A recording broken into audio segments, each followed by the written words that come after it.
Dès mes premiers instants, là, je me suis pas senti à l'aise du tout là, de l'environnement dans lequel je venais de débarquer. Là.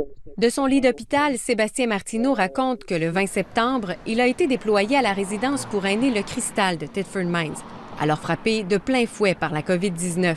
En peu de temps, 27 des 31 résidents ont été infectés.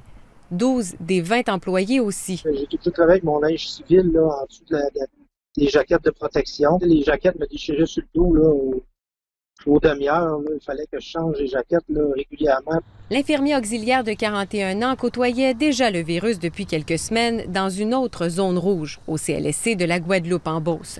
Mais il est convaincu que c'est au Cristal qu'il a contracté la COVID après un seul quart de travail de nuit. C'était complètement un autre monde.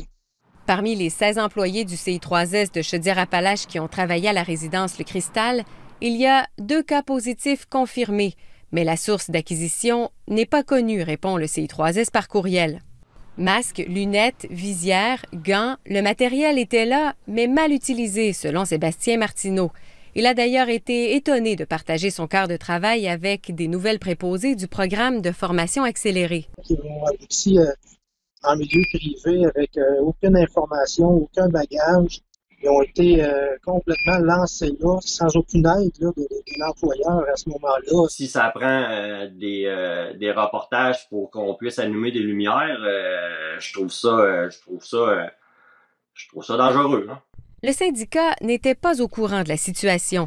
Après vérification, 5 à 7 nouveaux préposés ont été envoyés à la résidence Le Cristal sans accompagnement et ils arrivaient d'un autre établissement.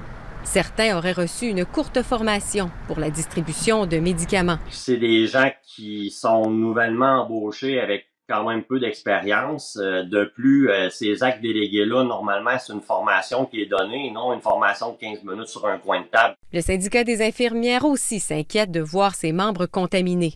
On pense que le masque de procédure qui est celui-là ne protège pas du tout ce qu'on a de besoin. Puis ce que les membres veulent avoir, c'est des N95. On attend quoi pour les sortir, là? Toujours par courriel, le CI3S de Chaudière-Appalaches rappelle que nous sommes dans un contexte de crise et que tout manquement observé doit être signalé pour que des correctifs soient appliqués.